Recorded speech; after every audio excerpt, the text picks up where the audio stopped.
Hello friends.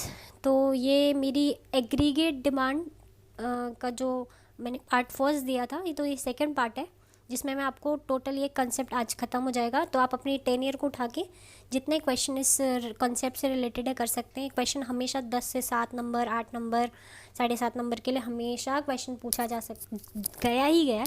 तो अब 10 number तो यहीं से पक्के करके जा सकते हैं।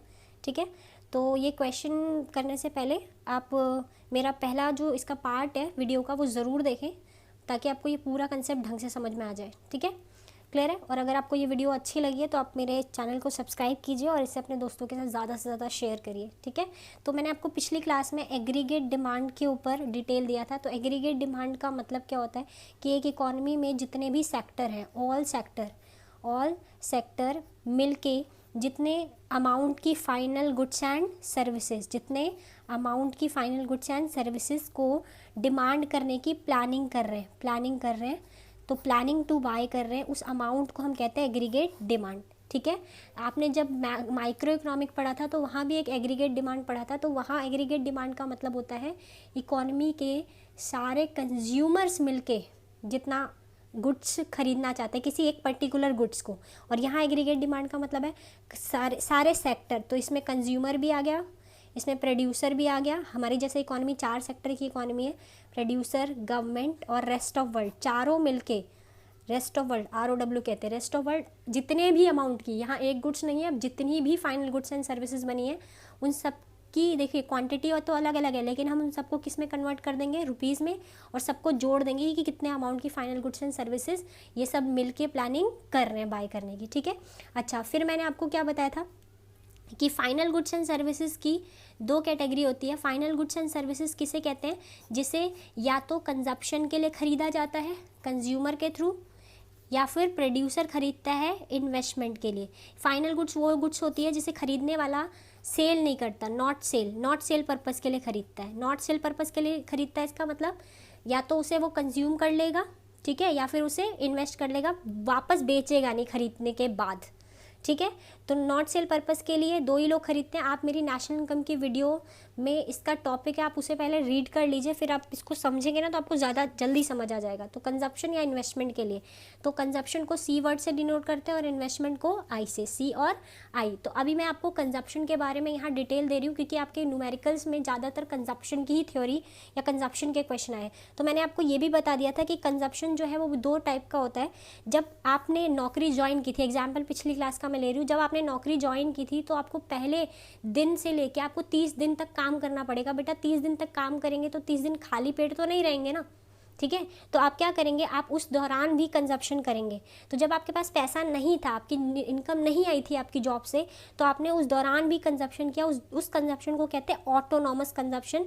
ऑटोनॉमस का मतलब होता है independent, free, which is not depend on income. Independent या ऑटोनॉमस, इंडिपेंडेंट या ऑटोनॉमस एक ही बात है।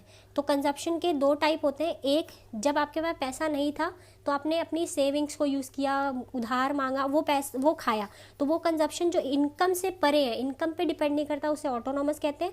और जब इनकम आई तो नई इनकम के आने पर उसका जो पार्ट हम खाते हैं उसे हम मार्जिनल प्रोपेंसिटी टू कंज्यूम कहते हैं, MPC।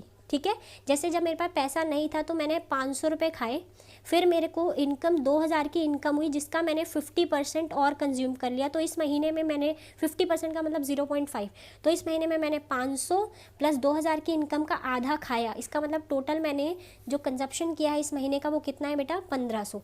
ठीक है, तो आपको क्या याद रखना है, आपको याद रखना है कि कंजप्शन का फॉर्मूला क्या होता है, C प्लस MPC को B वर्ड से डिनोट करते हैं। क्या कहते हैं, B। तो ये MPC क्या है, B। क्लियर है। अच्छा, अब मेरी बात ढंग से सुनिएगा। इनकम मैंने ले ली 1000 रुपये, ठीक है, मैं एग्जाम्पल दे रही हूँ।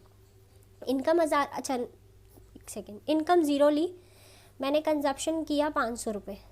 ठीक है, क्लियर है। कंजप्शन कितना किया, 500। अब बताइए इनकम के 0 होने पे मैं कंजप्शन 500 रुपये कर रही हूँ। तो जनरली हम कहते हैं कि जब पैसा नहीं आया होता, हमारे पास पैसा नहीं होता, तो हम क्या करते हैं, हम अपनी सेविंग, जैसे अब देखिए लॉकडाउन चल रहा है, अब लॉकडाउन में कोई जो आप जॉब पे तो जा नहीं रहे, तो आप अपना रखा हुआ पैसा ही तो खा रहे हैं, तो आपकी इनकम ज़ीरो है, लेकिन फिर भी आप कंज्यूम कर रहे हैं, तो आप अपनी सेविंग्स को क्या कर रहे हैं, विड्रॉ, जिससे सेविंग्स क्या हो रही है, नेगेटिव। अच्छा, अब लॉकडाउन हटा तो आपने 2000 की इनकम कमाई, आपने अर्निंग करी, 2000 कमाया, अब ये बहुत कम लग रहे होंगे आपको, लेकिन चलो 2000 आपने कमाया। अब इसका 50% बेटा खाया, 50% क्या हुआ, कंज्यूम किया, जिसे हम क्या कहते हैं, MPC, ठीक है। तो 50% बचा भी, तो 50% बचा भी, तो इनकम का जो पोर्शन बच जाता है, इनकम का जो पोर्शन बच जाता है उसे कहते हैं MPS, उसे क्या कहते हैं, MPS। क्लियर है। तो बताइए आपने अब तक टोटल कंजप्शन कितना किया है, तो मैंने आपको बताया कंजप्शन कैसे निकालेंगे टोटल, पहले 500 रुपये खाए, ठीक है ना, फिर उसके बाद इनकम आई 2000, तो उसमें से आपने कितने खाए, 1000 रुपये, कैसे, 2000 का 50%, तो टोटल कितना कंजप्शन हो गया, 1500। तो यहाँ आपका कंजप्शन कितना आ गया, 1500। मेरी बात समझ में आ रही है। अच्छा, अब ध्यान से सुनिएगा, सेविंग्स जनरली बच्चे ऐसे निकालते हैं, इनकम में से इनकम थी 2000, ठीक है, 2000 की इनकम थी, इसमें से कंजप्शन कितना हो गया, 1500, कंजप्शन कितना हो गया, 1500, तो सेविंग कितनी आ गई, 500। लेकिन बेटा ये 500 का लॉजिक दे रही हूँ मैं आपको, 500 कैसे आया, इनकम, आपको अगर कंजप्शन निकालना है तो इनकम में से सेविंग माइनस कर देंगे, आपने 12th क्लास में सीखा हुआ है, और अगर आपको सेविंग निकालनी है तो भाई इनकम में से जो खर्च हो गया, खर्च होने के बाद, कंजप्शन होने के बाद जो बच जाता है उसे कहते हैं सेविंग। फॉर्मूला कहते हैं लोग, लेकिन मैं फॉर्मूले की तरह नहीं समझाती। ये सेविंग 500 कैसे आई, मैं इसका लॉजिक दे रही हूँ, देखिए ध्यान से। आपकी सेविंग नेगेटिव में थी, आपकी सेविंग आपने पहले निकाली, कितनी निकाली, 500, ठीक है।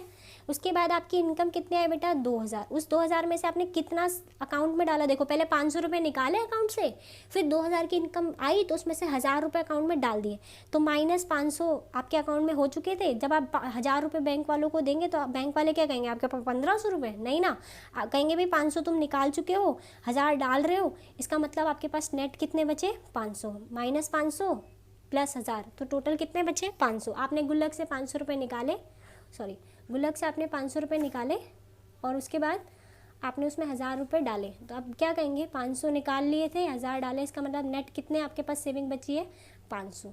क्लियर हो गया। तो यहाँ 500 ऐसे आए, कई लोग इसको ऐसे भी निकालते, 2000 में से 1500 गए तो बचे कितने, सेविंग 500, ठीक है, वो भी ठीक है तरीका, आप इस तरीके से भी कर सकते हैं, ठीक है। तो अगर आपको सेविंग का इक्वेशन निकालना हो, जैसे आपने कंजप्शन कैसे निकाला, C + BY, बी का मतलब होता है MPC।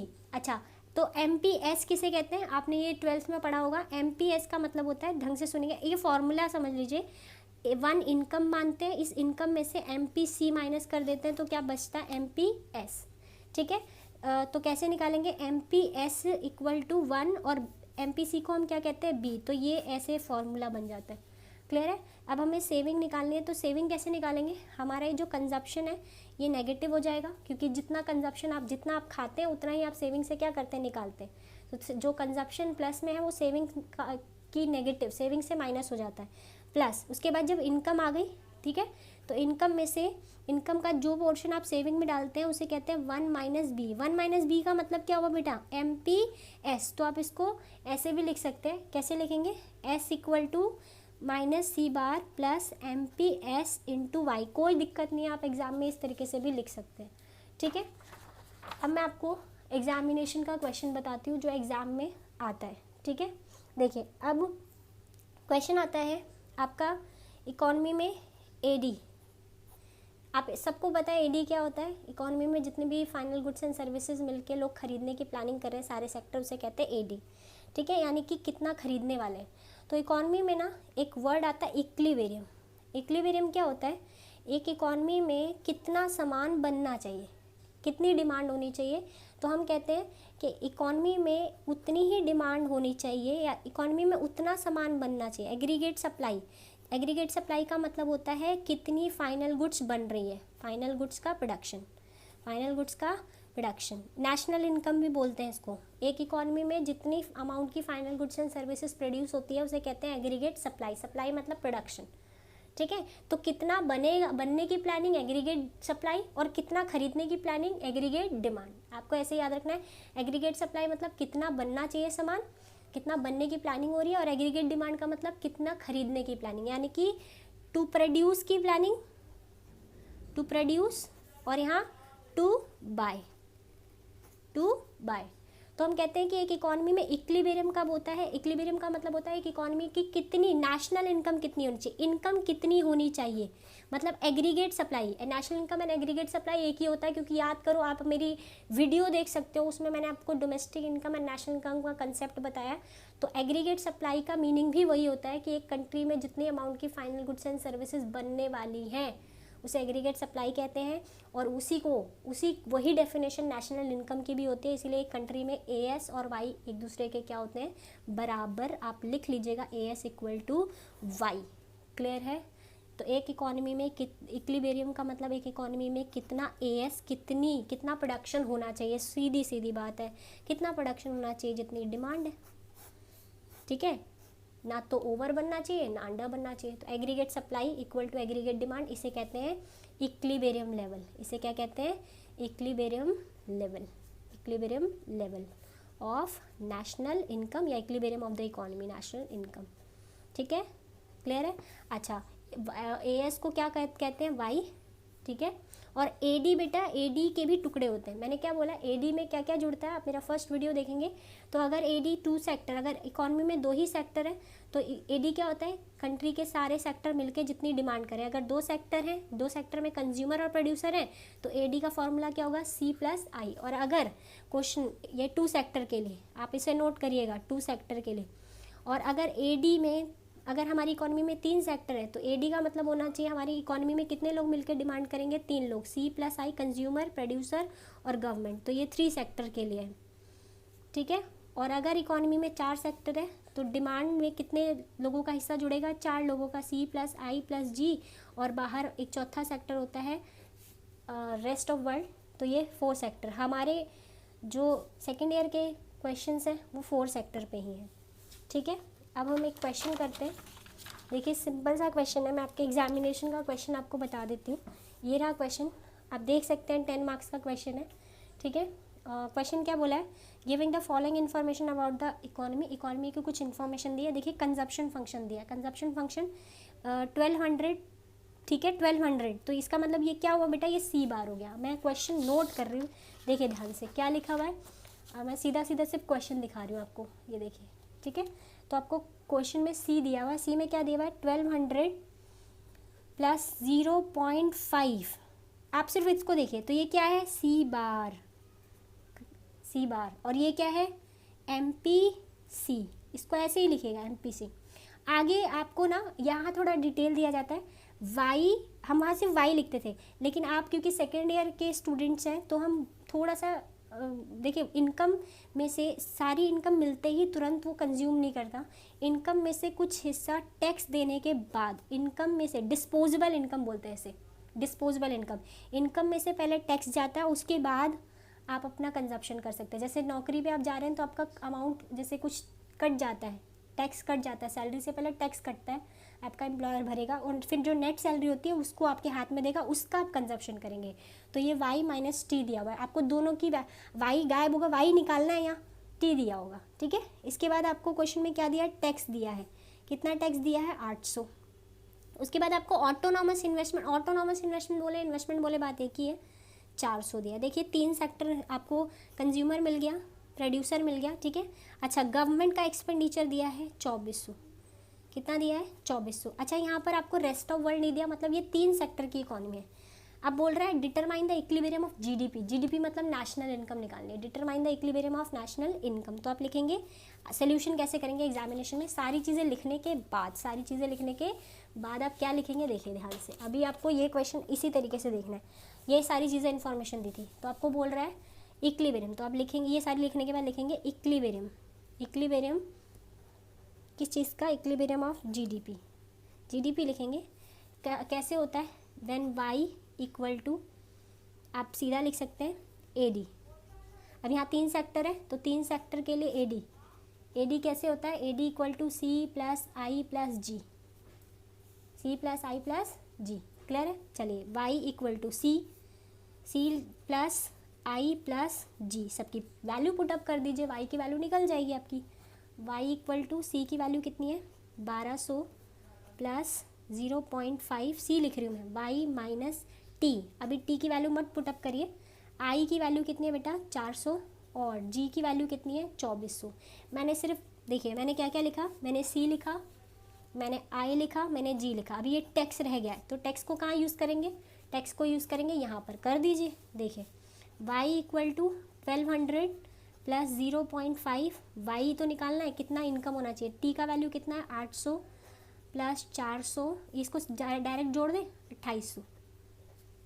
ठीक है, अब ये 2800 और ये 1200, 2800 और 1200 कितने हो जाएंगे 4000 plus 0.5 Y minus 800।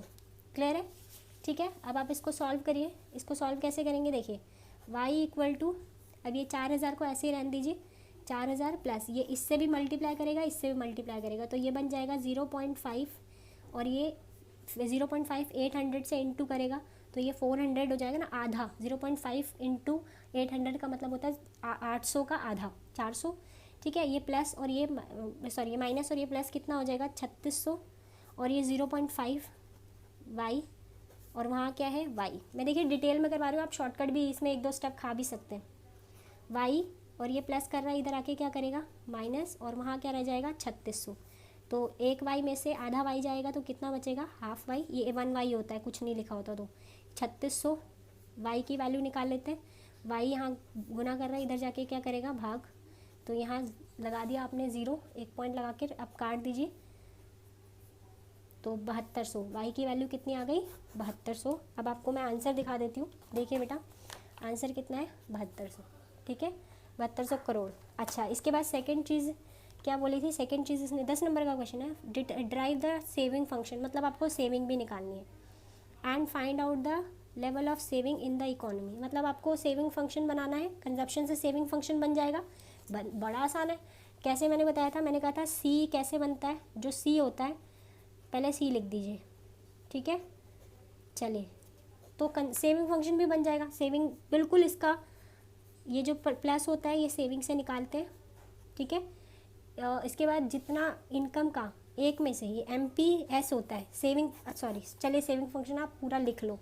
Saving equal to minus C bar plus MPS into Y. यहाँ वाई सिर्फ नहीं लिखेंगे, वाई माइनस टी, क्योंकि टैक्स देने के बाद। ठीक है, तो आप लिखिए -1200 सी बार -1200 प्लस MPC कैसे निकलता है, तो MPC निकालने के लिए 1 माइनस MPS, तो 1 माइनस MPC की वैल्यू कितनी है 0.5, तो ये कितना आ जाएगा 0.5, तो ये आ गया 0.5 और y माइनस टी ब्रैकेट में। ठीक है, तो ये रहा हमारा सेविंग फंक्शन। आपकी बुक में थोड़ा सा डिटेल अलग तरीके से दिया हुआ है, बट आप उसको ऐसे कर लीजिए क्योंकि ये गलत है, y माइनस टी ही होगा। ठीक है, उसके बाद बोल रहा है अमाउंट भी निकालना, फाइंड आउट द लेवल, बोला ना लेवल, लेवल मतलब है अमाउंट भी निकालिए, अमाउंट भी निकालिए। तो अमाउंट कैसे निकालेंगे, अमाउंट निकालना कौन सी बड़ी बात है, तो अमाउंट कैसे निकालेंगे लिख लीजिए। देखिए S इक्वल टू आपने क्या लिखा -1200 प्लस 0.5 लिखा ना, ये रहा y माइनस टी। वाई की वैल्यू कितनी आ गई 7200। ठीक है, और टी की वैल्यू कितनी थी भाई 800, तो -1200 प्लस इसमें से ये माइनस कर दीजिए तो कितना बचेगा ये 6400 इंटू 0.5, 6400 का आधा, 6400 का आधा 3200, तो आंसर कितना आ गया 2000 माइनस और ये प्लस था। ठीक है, इसके बाद एक चीज़ और पूछी है 10 नंबर में, ऐसे लड्डू नहीं है, 10 नंबर में बहुत सारी चीज़ें कैलकुलेट कराएगा। बोल रहा है लेवल ऑफ कंजप्शन फंक्शन, मतलब अमाउंट निकालो, जो इक्विलिब्रियम का GDP वाई की वैल्यू पुटअप करके कंजप्शन की वैल्यू निकालो। ठीक है, तो वाई की वैल्यू पुटअप कर देते हैं। सी का इक्वेशन क्या था -1200 प्लस 0.5 वाई माइनस टी, ये था। तो सेम कर लीजिए, बहुत आसान है क्वेश्चन, 10 मिनट भी नहीं लगेंगे, मुझे समझाने में टाइम लग रहा है। सेम क्वेश्चन देख लीजिए, ओ सॉरी माइनस नहीं है यहाँ, 1200 प्लस 0.5 और ये आपने माइनस किया था तो 6400 आ रहा था। ये 3200 में 1200 जोड़ देंगे, 1200 प्लस इसका 3200 हो जाएगा, तो कंजप्शन कितना आ जाएगा 4400 करोड़। ख़त्म। ठीक है बेटा।